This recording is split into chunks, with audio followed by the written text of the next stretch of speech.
The calculated mistake of the Fulani political oligarchy to achieve the Islamization of Nigeria. I would love you guys to listen to this, our brother from Middle Belt, like what he has to say concerning Atiku and El-Rufai, like the reason why they are fighting to take power from Tinubu. And a lot of people have applauded Peter Obi for dumping that coalition between Atiku, El-Rufai and Peter Obi himself, because these people are trying to take power from Tinubu, not for the betterment of Nigeria and Nigerians, so just for their selfish interest. And they are trying to use Peter Obi to achieve this their selfish interest. This is the reason why people are saying that it is better that Tinubu continues after 2027 instead of power to go back to the north, because people are now saying that if Peter Obi refused to be the vice to Atiku come 2027, that what happened in 2023 is going to repeat itself, which I believe that this is not true, because in 2023 Peter Obi won that election. If that election was transparent, Peter Obi could have been the president of Nigeria today. If this coalition is for the interest of Nigerians, Peter Obi could have been the flag bearer, knowing fully well that the South has 8 years, then power will not go back to the north, right? But these people are so greedy for power. They are power drunk. That's why they are trying to take power from Tinubu back to the north. But Nigerians are saying no to that. This is the reason why people are massively supporting Peter Obi come 2027, knowing fully well that he is the only politician in Nigeria right now that has what it takes to rescue Nigeria. Let me allow you guys to take a look at these videos and hear what they are saying concerning the plans of Fulani, how they want to take power back to the north, as well as, applauding Peter Obi for dumping that coalition. Just take a listen. I titled this video Calculated Mistakes and the Frustration of Fulani Oligarchy. After the 8 years of Buhari reign of terror and terrorism in Nigeria, all his agenda could not succeed. From Ruga, Nigeria resisted Ruga, cattle colony, Nigeria rejected cattle colony, and then livestock transformation program, Nigeria rejected it. The last attempt was actually the Wuru census he wanted to do. Nigeria all rejected it. But then, since his 8 years was up, there was nothing they can do. They wanted a situation whereby he will hand over power to someone that will continue the Fulani Islamization agenda program. One, the calculation mistake that they did was, okay, let them hand over power to a Yoruba man who will be a Muslim, and they will bring a VP to actually be a Muslim ticket. That desire to hand over power was not out of sincerity, but it was out of mischief. When they told that the grandpa in the villa now, because he was not looking mentally okay and he was not looking strong, they knew very well that Osibanjo would have become a better president by development and economic antics of this country. But no, because they have interior motives, they decided to bring grandpa, who they thought in their mind that would not last. And they brought Shetima, who was actually a Boko Haramist, that peradventure in an event that grandpa die or become incapacitated, Shetima would take over. But to God be the glory. Since after the swearing in, the grandpa has been like a 40-year-old young man. Now, their frustration began when they discover that they have made a calculated mistakes. One, the grandpa is not dying soon. Secondly, most of the structure that Buhari actually put in power before handing over, they discovered that the grandpa is actually destroying them. They also discover that the emperor, the pharaoh of Kaduna, that's supposed to actually carry their plan and their agenda, they thought he could either become chief of staff or SSG. He did not get any of those positions. Rather, even the minister could not be given to him. It is out of this frustration that you see what is going on in the north today, that they are tried by all means from pillar to pole calling for alliance, that they want to unseat the president. Now, the question here is it only the north that have the ability that can unseat and decide who becomes the president? I know that grandpa in the villa is not doing well economically. But if it is Nigerians that actually want a different president, that is a different ballgame. But it should not be that it is the northern oligarchy that will decide who become president and who lose the presidency. And thank God for the life of Peter Obi. that when they were calling alliance, Peter Obi has stood his ground. He will be the presidential candidate, and El Rufai will not be his deputy except Ahmed Deti. Now, foolishly, they are calling Arayo Boishola, they are calling Rotimi Amechi. These are the foolish Southerners they used during Buhari, and they want to repeat it. I want all the Southerners to know nobody is comfortable with the regime, the present regime, and the status quo of this country. But let it be that if Nigerians want change, let the change be from Nigerians and not from a few Fulani northern oligarchy. The illusion and the fantasy of Fulani power grippers. Period before 2015, the Fulani oligarchy in the north and their cohorts actually galvanized to unseat Goodluck Jonathan. And they did, and most of the people that succeeded in doing that was Atiku Abubakar, El-Rufai, Konkoso, Dino Malai, Bukola Saraki, and most of the Fulani sitting governors in the north, which were PDP. They succeeded in unseating Goodluck, and then they brought their brother Buhari. And in the 8 years of Buhari was actually reign of terror and terrorism. And today, the same characters and the same people that are calling for coalition, they are calling for alliance and re-alliance to unseat Grandpa. I think it is only madness and insane for you to set your house on fire and expect someone else to come and quench it for you. But by now, Nigeria is supposed to open. Look, the Fulani oligarchy in the north are microscopic tribe in Nigeria, yet they rule us, they decide what happened in Nigeria because of disunity. And what is this disunity? It's disunity among Ohaneze, Afenifere, Pandef, and Middle Belt Forum. If the Middle Belt Forum and these four bodies can come together in unity and in cohesion of purpose and in power of unity, they will put this Fulani oligarchy where they belong. In fact, I am calling on them, the Ohaneze, Pandev, Afenifere, and then the Middle Belt Forum, that if we cannot actually replace Grandpa with Peter Obi, we should wait, let him finish his 4 years. We'll move it to Southeast. Peter Obi will become president for 8 years, and after Peter Obi, we take it to South-South. After South-South, we bring it to Middle Belt. It is high time for us to actually keep power away from this Fulani oligarchy, that anytime that power is not in their hand, they feel Nigeria cannot continue and they feel Nigeria should be on fire. We need to wake up and put this microscopic Fulani oligarchy where they belong. Peter Obi must be very careful, and I think he has been very careful for all that I'm hearing. For instance, that the coalition has dropped him in favor of Rotimi Amechi, and that the Fulani Muslim imperialists are contemplating between Rotimi Amechi and Goodluck Ebele Asikwe Jonathan, because Obi is giving certain conditions with the coalition views as uncompromising on his side. That is true, that when you are in a coalition, you cannot want everything to work according to your own terms.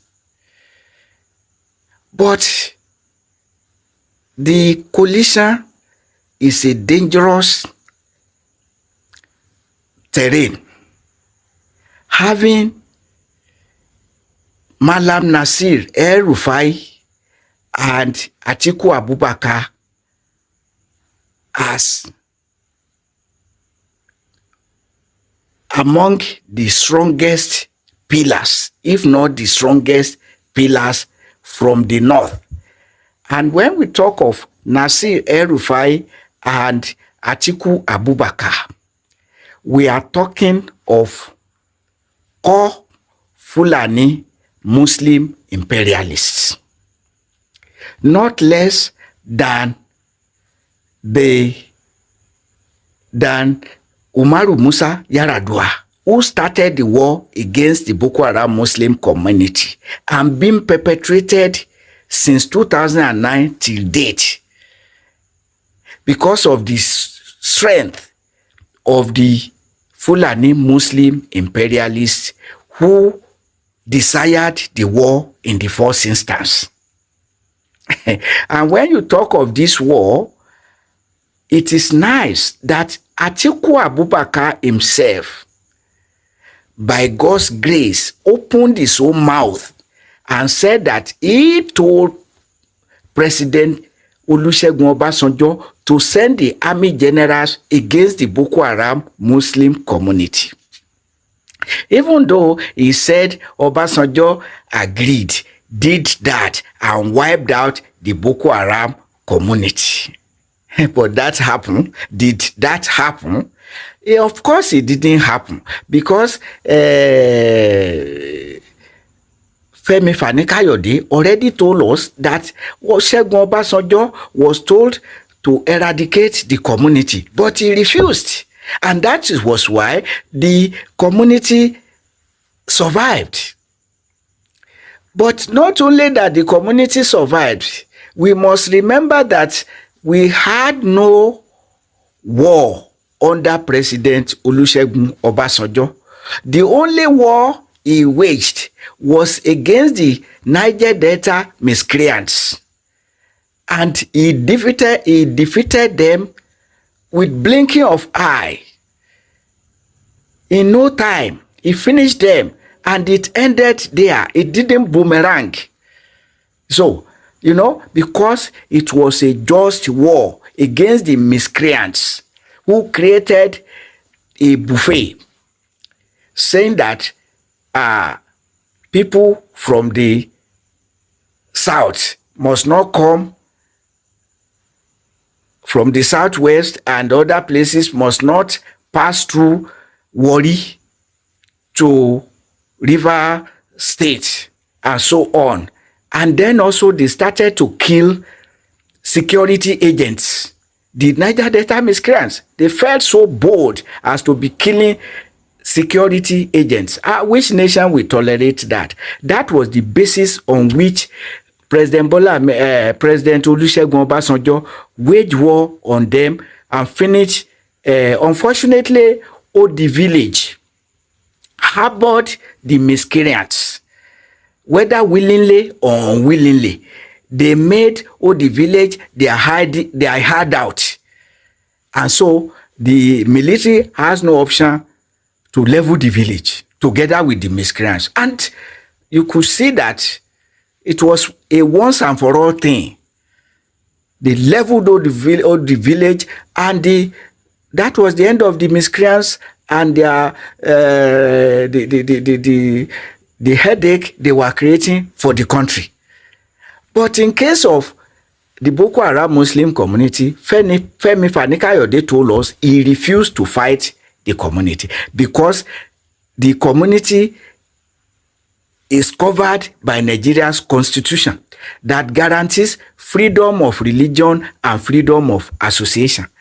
But Atiku Abubakar exposed himself by himself, saying that he told Obasanjo to wage war on the Boko Haram Muslim community, and he refused. Indeed, most Nigerians did not know about the existence of the Boko Haram Muslim community throughout the presidency of Olusegun Obasanjo, because they didn't make any headline. It was a peaceful community protesting by the creation of the community, the prevalent haram, pillaging Nigeria of its resources, whereby the gap between the rich, the few rich, and the overwhelming majority poor was getting wider and wider, and there was no sign or move to close it. And they said, no, this is un-Islamic. Let us create an ideal Muslim community. And so it was an association of Muslims who believed that haram has eaten too deep into the Nigerian fabric. And when they didn't cause any trouble for anybody, Obasanjo refused to cause trouble for them. So Abubakar Atiku Abubakar has now told us what to expect from him. Continued war against the Boko Haram Muslim community. 2019-2025. All the presidents, Yaradua, Jonathan, Buhari, and now Tinubu, none of them, all of them boasted that they will eradicate them in 6 weeks, in 6 months. None of the above has happened. Yet, Atiku is saying he was boasting, he was actually glorying in it, that he has Obasanjo to eradicate them, and that Obasanjo did. When and where? Boko Haram never made if Boko Haram made any headline throughout the presidency of Obasanjo, bring it out. Bring it out. Bring it out for us to see the headlines that Boko Haram made. So, and these are the people constituting the coalition. And you cannot deny it that Malam Nasir El-Rufai had no issue with Tinubu throughout the 8 years of Buhari until Tinubu ditched him and refused to give him any ministerial appointment. But we thank God for that, because he is said to be behind the insistence that Tinubu must choose a northern Muslim as his running mate. Beyond the fact that neither Rufai nor Tinubu saw anything bad in the 8 brutal years of Muhammadu Buhari. And Atiku Abubakar agreed to go with El-Rufai to pay homage to Muhammadu Buhari. So what exactly do you want to expect from a coalition in which Rufai and Atiku Abubakar are powerful? So I give credit to you, Peter Obi. You are genuine, and by the grace of God, God will use you to turn Nigeria around to be what it should be. A nation endowed by God with abundance of mineral and human resources. America is many times bigger than Nigeria. 3 of the biggest states in America. Nigeria is not, according to those who know, tell us that Nigeria is not bigger than 3 of the biggest states of the 50 states of America. So you cannot say our population is the cause of our problem. No, God endowed us with the land and mineral and human resources. So we have no reason to be poor. No. Except that our rulers are fraudulent. They will go and borrow a concept to be exploiting the nation. Fuel subsidy. You are living on fuel money and you say you are subsidizing it. From what source are you doing that? So I want to credit Obi that he doesn't want to compromise to garbage El-Rufai and Atiku Abubakar. No, it's important. It's important because what do they represent? What do they represent? It's a different matter. If they can confess that they have repented from visiting, pay homage to Muhammadu Buhari, and Atiku Abubakar saying it is these people who are wasting time. He told Obasanjo to use army to eradicate them. The presidency of Umaru Musa Yar'Adua, who started it, could not finish it. Jonathan squanders his 4 years, his entire 4 years fighting Boko Haram, even with all the suicide bombing and all of that. Jonathan failed woefully 4 years. He thought he would do it in how many months? He said 6 months. That was December 2011, he said we should give him 6 months to get rid of Boko Haram. I consulted Ifa Orunmila. Ifa Orunmila said it's not going to be possible. And that very month, December 2011, I told Jonathan, don't waste Nigeria's life and resources. Orunmila said you should seek peace with Boko Haram. Go and read the newspaper of that time. And newsmen, if they are sincere with themselves, they can bring you out those news that I said don't waste. When Buhari came, I told him the same thing. Don't waste human lives and resources. Orunmila already said you will not be able to defeat Boko Haram. And now Tinubu is deaf to all. He's perpetuating the war against Boko Haram. He's perpetuating S-men terrorism. Now he added his own fuel subsidy remover. What do you call it? Electricity remover, kerosene, gas. Nothing to enjoy for Nigerians. And you say why? Because of smugglers. So you cannot fight smugglers. You cannot protect our borders. But you can spend all the money and human lives fighting Boko Haram. And when under the presidency of Buhari, armed bandits started mushrooming, I asked why. And the answer that I got was that the economy hardship is biting so hard that people take to armed banditry, kidnapping for ransom. All of them started mushrooming. And you can see that what we now have during the presidency of Ahmed Tinubu is more terrorist organizations. I don't know their names now. You do, you Google it, are coming to Nigeria. New ones. And that was what Ifa Orunmila said, that if you eradicate the last person of Boko Haram, new ones will emerge. All of these are related. It's only I cannot lay my hand on the papers. But those who are following me, who have been following me since I started writing in newspapers, we testify to what I'm saying. You see it, that even if you eradicate Boko Haram, the existing ones, new ones will emerge. And while Boko Haram is yet to be eradicated, some more terrorist organizations are coming to Nigeria because it's fertile for terrorism. As simple as that. Because of the bad rulership. Look at it now. Fuel subsidy is gone. Just like that. And as if that were not enough, electricity subsidy is gone. Of course, with fuel, you have gas and kerosene. The fuel subsidy taken for granted, gone.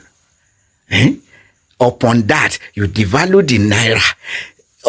And notwithstanding the skyrocketed rate of inflation, you are not ready to pay workers living wage 70,000. What is 70,000? Compare with prices in the market, compared with cost of living. To go transportation, catering for education of children, taking care of elderly persons. You now said you are transferring funds to indigent households after turning Nigeria's workers into indigent households. So, but now where I'm going is that if Nigerians want change, they cannot rely on El-Rufai and Atiku Abubakar coalition. That's the truth of the fact. Also because I have not seen any sign of repentance in the two of them. You see it. So, because the motivation to go against Tinubu is not for the good of Nigeria. Even though Nigeria is getting worse under Tinubu and they can now use that as excuse to get rid of him. But let me tell you, any Nigerian who doesn't want to get rid of Tinubu should consider himself a devil. Because the hardship in the land is loud enough without speech. It's loud enough. You don't need to be poor yourself. You only need to know what is happening to your neighbors. Overwhelming majority of your neighbors are suffering, and you are saying the next thing is Tinubu. Abba. Where is your conscience? Where is your conscience? So let us rally, and thank God, I've said it. Nigerians, rise and rally round Peter Obi. And for all I see now, let us target the person of Peter Obi, not the coalition, the way things are going. But we can say whatever political party Peter Obi settles for, let us adopt it as our political party, in all sincerity. Because following this El-Rufai, he has been there for ages. And you would think that as he ages, he should be tired and be relaxing as an elderly statesman. But it's not. What's the difference between El-Rufai and Tinubu? What's the difference? They both saw nothing wrong with the Buhari presidency, and Rufai continued to regard Buhari as his political godfather. In fact, one who made him to become the president of Kaduna State, and that is the truth.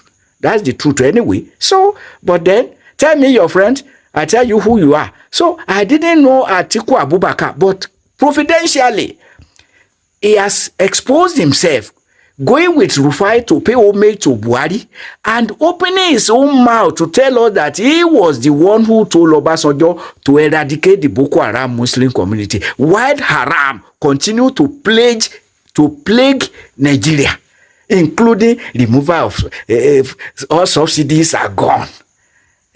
Only to be claiming to transfer funds to indigent households, and the students who are poor should come for loan. How many students are not poor when you are paying workers pittance 70,000? What is the tuition of schools? What's the tuition? Transportation, hostel. Transportation alone, even if a child is living in his father's house now, how many miles is the father's house to campus? Even when you say I'm from Ilorin and you are coming from Olode, Ogidi, not to say Okolowo, not to say Garage Ofa. Count the cost of transportation alone for those students coming to school on daily basis. So Nigeria is ruined. What are we talking coalition? Coalition or no coalition? This Peter Obi has demonstrated his integrity, even by not cooperating with the coalition. I credit you, and by God's grace, Nigerians will come to their senses, put aside religion, put aside ethnicity, and go for what will work for Nigeria. Tinubu will never work for Nigeria. If he will work for Nigeria, he will have done so in more than 2 years. Even in 3 months, we will have seen the difference. But everything is just going down the drain since 2015 till date, because he has been part and parcel of it since 2015 till date. So what else will he want to show than to deceive us to get power for another 4 years like Muhammadu Buhari? I knew from day one that was his goal, to dribble Nigerians and get another 4 years like Buhari, who he helped to get 8 years. So, in my own little way, the way I see Peter Obi, even for not cooperating with the coalition, I give him credit. Well said. So my people, I say make I bring this update to you guys. Like, the worst thing that can happen to Nigerians right now is allowing these Fulani people to take power from Tinubu then back to the north. Like, we need to do everything possible in order to support Peter Obi come 2027. So my people, that is it. I say make I bring this update to you guys. I hope you truly enjoy watching. Do well to subscribe if you haven't shared the video. Give it a like. I will see you guys in my next update. Goodbye for now. Welcome to News TV.